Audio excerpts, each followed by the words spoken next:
Dahil sa tindi ng mga bakbakan sa All Filipino Conference, di na natin alam kung sino ang makakapasok sa semis.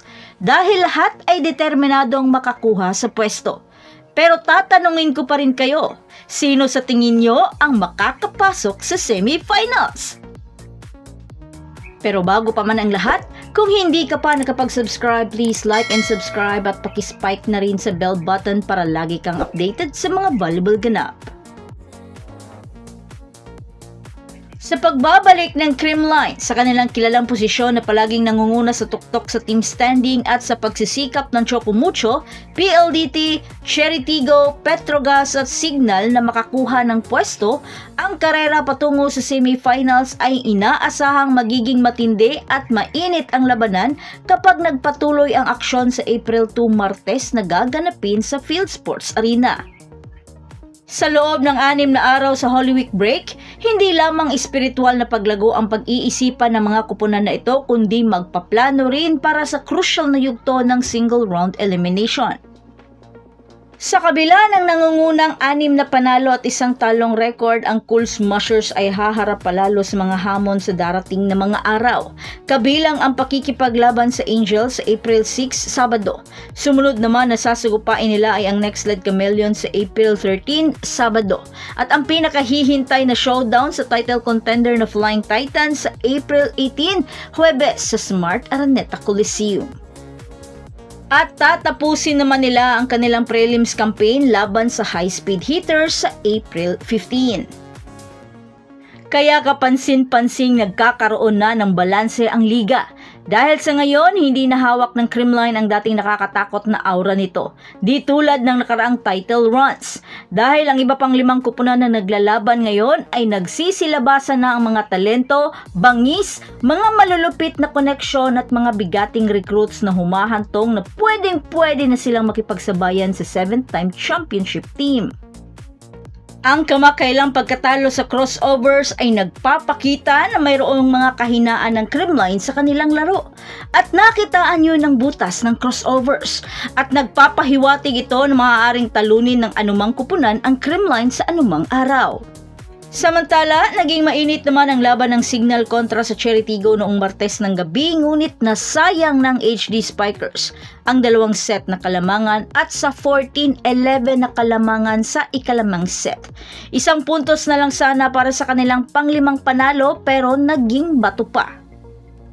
Dahil sa kapusukan ng mga atake ni Tots Carlos at ng championship experience ng Cool Smushers, lalo na sa mga gitgitan na laban, kaya ang ending sa huli ay nasungkit pa ng Creamline ang panalo sa 14-16 na score.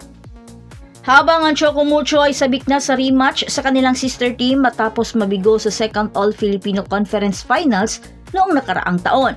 Sa pangunguna ng dynamic na si Cici Rondina, ang Flying Titans na may 5 panalo at 1 talong record ay muli na namang naghahanda sa bakbakan para sa kampyonato.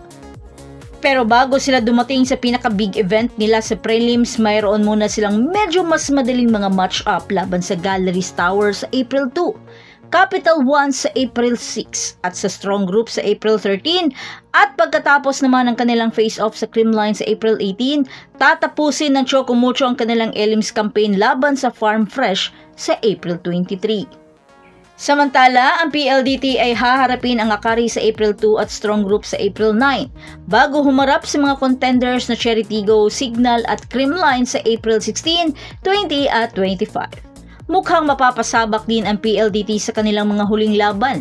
Pero masaya naman sila dahil natalo nila ang isa sa mga nangunguna sa liga, ang Choco Mucho Flying Titans.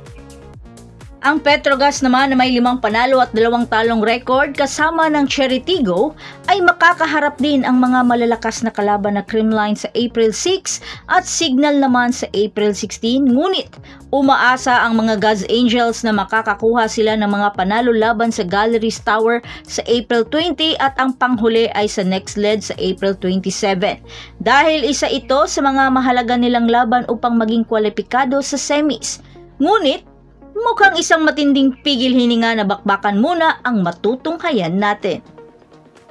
Ang crossovers na may tatlong sunod-sunod na panalo ay naglalayong ipagpatuloy ang kanilang momentum laban sa HD Spikers sa April 11, bago mag-square off sa high-speed hitters sa April 16.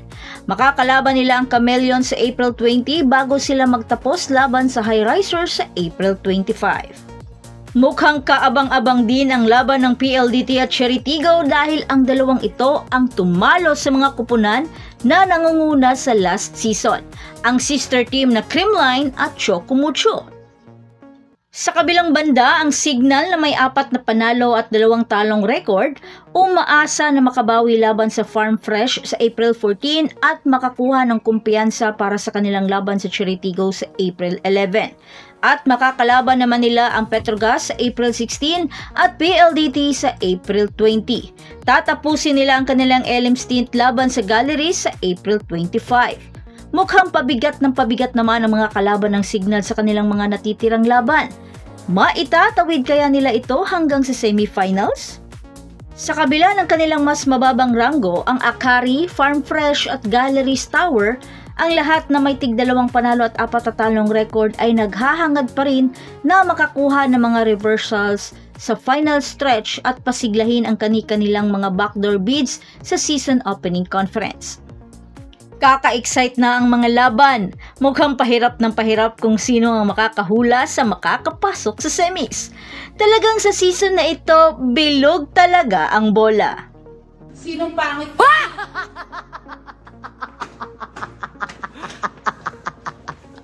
Pangit pala. Usually kasi pag nilinig ko na. Ay, sa kapitbahay ba to? Oo. Parang hindi to kalamansi, dalandan to. Oo. Tikma mo nga. Live. Hindi mo yung mabuksan. Yung isa pa, yun. Saan po? Yun. Masaya kayo? Nang-hack kayo ng phone? Masaya ka? Hindi ganyan pag ganun.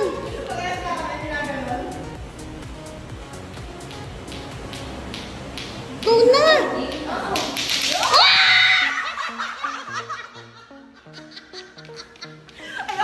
Ladi. Sweet girl. Welcome to La Disiente. Mali. Darling, nasan nga tayo today? So that's it.